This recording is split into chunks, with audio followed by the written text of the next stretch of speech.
غزہ میں 50,000 شہادتیں ہوئیں. غزہ تباہ کن اثرات سے نکلنے کی کوشش کر رہا ہے. 1967 سے پہلے کی سرحدوں پر مشتمل آزاد فلسطینی ریاست کا قیام ضروری ہے.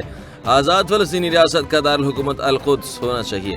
توقع ہے کہ خطے میں پائیدار امن قائم ہوگا. چیلنجز کے باوجود ہم معیشت میں بہتری لانے میں کامیاب ہوں. اڑان پاکستان قومی اقتصادی تبدیلی کا منصوبہ ہے. وزیر اعظم کا دبئی میں ورلڈ گورنمنٹ سمٹ سے خطاب.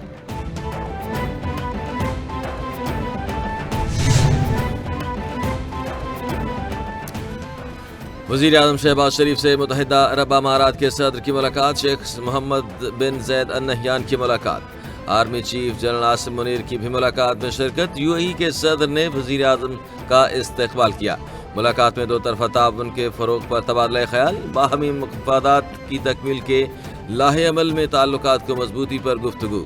گورننس میں عالمی رجحانات کی نشاندہی اور عالمی تبدیلیوں کے چیلنجز سے نمٹنے پر بھی گفتگو ہوئی.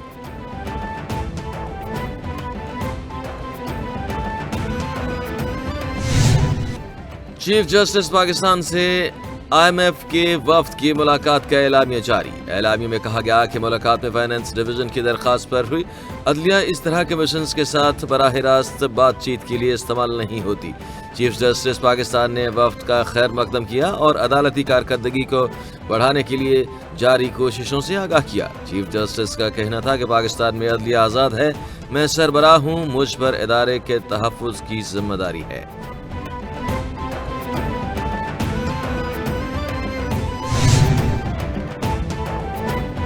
چیف جسٹس یحییٰ آفریدی کی صحافی نمائندگان سے ملاقات. چیف جسٹس یحییٰ آفریدی نے کہا کہ آئی ایم ایف کو کہا کہ آپ وقت پر آئے. وفد سے پوچھا کہ آپ کے ملنے کی اصل وجہ کیا ہے. وفد نے بتایا کہ پراپرٹی اور کانٹریکٹ سے متعلق ایشوز پر ملنا ہے. وفد سے کہا کہ ہم نے آئین کی عدلیہ کی آزادی کا حلف اٹھا رکھا ہے. ہمارا یہ کام نہیں کہ آپ کو ساری تفصیل بتائیں. وفد کو national judicial policy making committee کے ایجنڈے کا بتایا.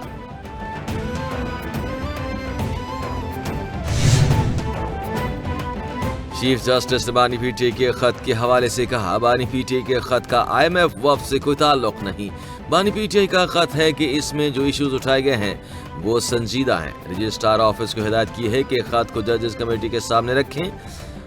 ہم یہ توقع نہ کریں کہ ایک ہی میٹنگ میں سارے جواب دیں گے. وزیر اعظم اور اپوزیشن لیڈر کو ملاقات کے لیے مدعو کیا ہے. عدالتی پالیسی ساز کمیٹی اجلاس کے حوالے سے تجاویز لوں گا.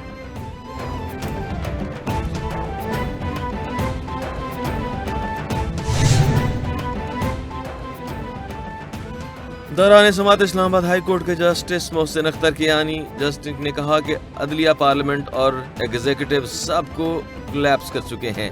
وکیل نے کہا کہ عدلیہ پلر آف دی اسٹیٹ ہے. جسٹس محسن اختر کیانی نے کہا کہ پلر تو اسٹیٹ ہی ہوا میں ہے.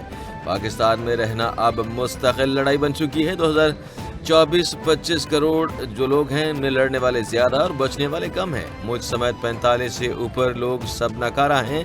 نوجوان ہی مستقبل ہیں.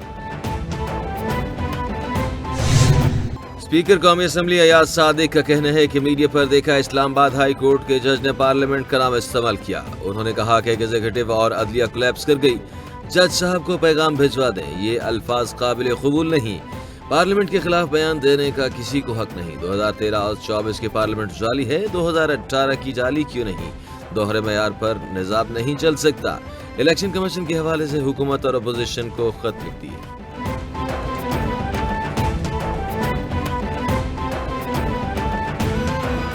جب تک قانون کی حکمرانی نہیں ہوگی ملک نہیں چلے گا. فارم 47 والے بازاروں میں چلیں اور دیکھیں مہنگائی کا کیا حال ہے.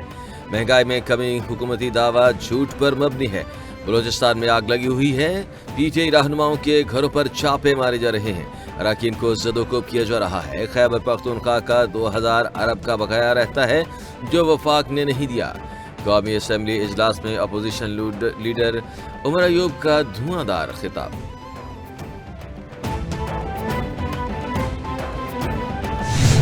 سویلینز کا ملٹری ٹرائل کیس دوران سماعت جسٹس حسن اظہر رضوی نے کہا کہ 9 مئی کے واقعات کی فوٹیج ٹی وی چینلز پر چلائی گئی. کور کمانڈر ہاؤس میں گھس کر توڑ پھوڑ کی گئی.